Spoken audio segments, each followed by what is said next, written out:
ಮುಷ್ಕರಕ್ಕೆ ರೆಡಿಯಾಗಿದ್ದ ಸಾರಿಗೆ ನೌಕರರಿಗೆ ಹೈಕೋರ್ಟ್ ನಿರ್ಬಂಧ ಹಾಕಿದೆ. ಜೂನ್ 2ರ ತನಕ ಮುಷ್ಕರ ಮಾಡೋ ಹಾಗಿಲ್ಲ. ಹೈಕೋರ್ಟ್ ಕೊಟ್ಟಂತ ಸೂಚನೆ ಇದೆ. ಸಾರಿಗೆ ಸಂಘಟನೆಗಳ ಮುಷ್ಕರ ನಿರ್ಬಂಧ ಕೋರಿದ್ದ PIL ವಿಚಾರಣೆ ನಡೆಯುತ್ತಿದೆ. ಮೊನ್ನೆನೇ ಸಾರಿಗೆ ಸಂಘಟನೆಗಳ ಮುಷ್ಕರ ನಡಿಬೇಕಾಗಿತ್ತು. ಆದರೆ PIL ಸಲ್ಲಿಕೆ ಆಗಿತ್ತು ಹೈಕೋರ್ಟ್ನಲ್ಲಿ. ಮುಷ್ಕರ ನಡೆಯುತ್ತಾ ಇಲ್ವಾ ಅನ್ನೋದರ ಮಧ್ಯೆ ಕೋರ್ಟ್ನಿಂದ ಏನ್ ಆದೇಶ ಹೊರ ಬರುತ್ತೆ ಅನ್ನುವಂತಹ ಪ್ರಶ್ನೆ ಕೂಡ ಇತ್ತು ಮೊನ್ನೆ. ಇವತ್ತು ಮತ್ತೆ ವಿಚಾರಣೆ ಇತ್ತು. ಹೈಕೋರ್ಟ್ ವಿಭಾಗೀಯ ಪೀಠದಲ್ಲಿ PIL ಅರ್ಜಿ ವಿಚಾರಣೆ. ನ್ಯಾಯಮೂರ್ತಿ ಸೂರಜ್ ಗೋವಿಂದರಾಜ್, ನ್ಯಾಯಮೂರ್ತಿ ಮನ್ಮಥ್ ರಾವ್ ಅವರ ಪೀಠ ವಿಚಾರಣೆ ನಡೆಸಿತು. ಮಾತುಕತೆ ಮೂಲಕ ಸಮಸ್ಯೆಯನ್ನ ಬಗೆಹರಿಸಿಕೊಳ್ಳಿ ಅಂತ ಹೈಕೋರ್ಟ್ ಸೂಚನೆ ಕೊಟ್ಟಿದೆ.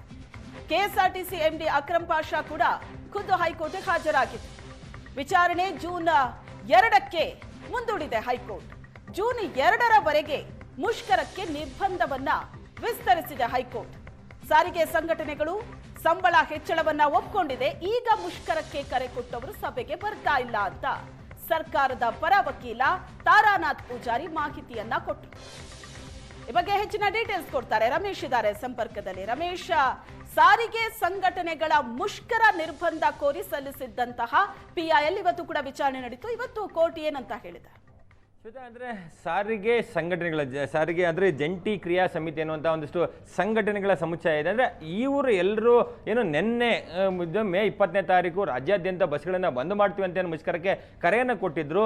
ಇದಕ್ಕೆ ಸಂಬಂಧಪಟ್ಟಂತೆ 2 ದಿನಗಳ ಹಿಂದೆ ವಿಚಾರಣೆ ನಡೆದಂಥ ಸಂದರ್ಭದಲ್ಲಿ ಇದೇ ಪೀಠ ಹೇಳಿತ್ತು, ಅಂದ್ರೆ ನೀವು ಮುಷ್ಕರವನ್ನ ಮಾಡಬೇಡಿ, ನೀವು ಮಾತುಕತೆಯಿಂದ ಬಗೆಹರಿಸಿಕೊಳ್ಳಿ ಅನ್ನುವಂಥದ್ದನ್ನ ಸೂಚನೆಯನ್ನು ಕೊಟ್ಟು ಅದರಲ್ಲಿ CM ಅಥವಾ ಅಂದ್ರೆ ಸಾರಿಗೆ ಸಚಿವರ ನೇತೃತ್ವದಲ್ಲಿ ಮತ್ತೆ ಆಯಾ ಎಲ್ಲ ನಿಗಮಗಳ ನಿರ್ದೇಶಕರು ಅಥವಾ MDಗಳ ನೇತೃತ್ವದಲ್ಲಿ ಸಭೆಯನ್ನ ಮಾಡಿ ಸಮಸ್ಯೆಯನ್ನ ಬಗೆಹರಿಸಿಕೊಳ್ಳಿ ಅನ್ನುವಂಥ ಒಂದು ಸೂಚನೆ ಕೊಟ್ಟಿತ್ತು. ಅಂದ್ರೆ ಇವತ್ತು ವಿಚಾರಣೆ ಆರಂಭ ಆದಂಥ ಸಂದರ್ಭದಲ್ಲಿ ಸರ್ಕಾರದ ಪರ ವಕೀಲರಂತ ತಾರನಾಥ್ ಪೂಜಾರಿ ಅವರು ಅಂತಂದ್ರೆ ನಾವು ಈಗಾಗಲೇ ಒಂದು ಕನ್ಸಿಲೇಷನ್ ಮೀಟಿಂಗ್ ಅನ್ನ ಮಾಡಲಿಕ್ಕೆ 25 ಮೇಗೆ ಒಂದು ಸಮಯವನ್ನು ನಿಗದಿ ಮಾಡಿದ್ವಿ. ಅವತ್ತು ನಾವು ಅಂದ್ರೆ ಮೀಟಿಂಗ್ ಅನ್ನ ಮಾಡಿ ಅಂದ್ರೆ ಈ ಸಮಸ್ಯೆಯನ್ನ ಬಗೆಹರಿಸ್ತೀವಿ ಅನ್ನುವಂಥದ್ದು. ಅದರ ಸಂದರ್ಭದಲ್ಲಿ ಒಂದಷ್ಟು ವಿಚಾರಗಳನ್ನು ಹೇಳ್ತಾರೆ. ಈಗಾಗಲೇ ಸರ್ಕಾರ 12.5% ವೇತನವನ್ನ ಹೆಚ್ಚಳ ಮಾಡಿದೆ. ಮತ್ತೆ ಹಿಂಬಾಕಿ ವಿಚಾರದಲ್ಲಿ 4,500 ಕೋಟಿ ಹಣವನ್ನ ಬಿಡುಗಡೆ ಮಾಡಿರುವಂತದ್ದು.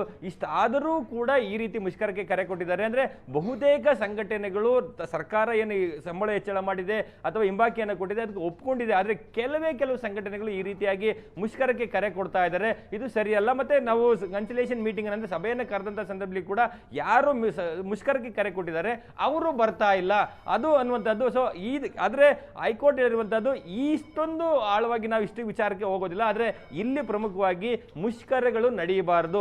ನಿಮ್ಮಿಬ್ಬರ ಜಗಳದಲ್ಲಿ ಸಾರ್ವಜನಿಕರಿಗೆ ದೊಡ್ಡ ಮಟ್ಟದಲ್ಲಿ ಅಂದ್ರೆ ಸಮಸ್ಯೆ ಆಗಬಾರದು ಅನ್ನುವಂಥದ್ದು. ಮತ್ತೆ ಎಕ್ಸಾಮ್ಗಳು ನಡೀತಾ ಇದೆ. ಸೊ ಇಂಥ ಸಂದರ್ಭದಲ್ಲಿ ಸಾರ್ವಜನಿಕರಿಗೆ ತೊಂದರೆ ಕೊಡಬೇಡಿ, ನೀವು ಮಾತುಕತೆಯಿಂದ ಬಗೆಹರಿಸಿಕೊಳ್ಳಿ ಅನ್ನುವಂಥದ್ದನ್ನೇ ಮತ್ತೆ ಪುನರುಚ್ಚಾರ ಮಾಡಿರುವಂಥದ್ದು. ಮತ್ತೆ ಜೂನ್ 2ನೇ ತಾರೀಕಿಗೆ ಈ ವಿಚಾರಣೆಯನ್ನು ಮುಂದೂಡಿರುವಂಥದ್ದು. ಅಲ್ಲಿಯವರೆಗೆ ಏನು 2 ದಿನಗಳ ಕಾಲ ಮುಷ್ಕರಕ್ಕೆ ನಿರ್ಬಂಧ ಏನೋ ಇರುತ್ತೋ ಆ ನಿರ್ಬಂಧ ಜೂನ್ 2ವರೆಗೂ ಕೂಡ ಮುಂದುವರೆದಿರುವಂಥದ್ದು. ಇಲ್ಲಿ ಹೈಕೋರ್ಟ್ ಸ್ಪಷ್ಟವಾಗಿ ಹೇಳಿರುವಂಥದ್ದು ಏನಂದ್ರೆ ಸೊ ನಿಮ್ಮ ಏನೋ ವಿವಾದಗಳಿದೆ, ಸಮಸ್ಯೆಗಳಿದೆ, ಆ ಸಮಸ್ಯೆಗಳನ್ನ ಸಾರ್ವಜನಿಕರ ಮೇಲೆ ಹಾಕುವಂಥದ್ದಾಗ್ಲಿ ಬಸ್ಗಳು ನಿಲ್ಲಿಸುವಂಥದ್ದಾಗ್ಲಿ ಅದನ್ನ ಮಾಡಬಾರ್ದು ಅನ್ನುವಂಥದ್ದು. ಮತ್ತೆ ಸಭೆಯನ್ನ ಮಾಡಿ ಸಭೆಗೆ 9 ಏನೋ ನಿರ್ದೇಶಕರಿದ್ದಾರೆ ಮತ್ತೆ ಎಲ್ಲ ನಿಗಮದ MDಗಳಿದ್ದಾರೆ ಅಥವಾ ನಿರ್ದೇಶಕರಿದ್ದಾರೆ, ಎಲ್ಲರೂ ಕೂಡ ಹಾಜರಾಗಬೇಕು. ಮತ್ತೆ ಜಂಟಿ ಕ್ರಿಯಾ ಸಮಿತಿಯಲ್ಲಿ ಯಾರು ಮುಷ್ಕರಕ್ಕೆ ಕರೆದಿದ್ದಾರೆ ಅವರು ಕೂಡ ಸಭೆಗೆ ಹೋಗಿ ಸಮಸ್ಯೆಯನ್ನು ಬಗೆಹರಿಸಿಕೊಳ್ಳಿ, ಮುಷ್ಕರವನ್ನು ಮಾಡಬೇಡಿ ಅನ್ನುವಂತಹ ಸೂಚನೆ ಕೂಡ ಕೊಟ್ಟು ಜೂನ್ 2ಕ್ಕೆ ವಿಚಾರಣೆಯನ್ನು ಮುಂದೂಡಿರುವಂತಹದ್ದು.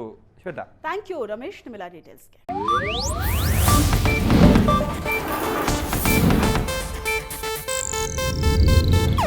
ಇದು ಏಷ್ಯಾನೆಟ್ ನ್ಯೂಸ್ ನೆಟ್ವರ್ಕ್ ಪ್ರಸ್ತುತಿ.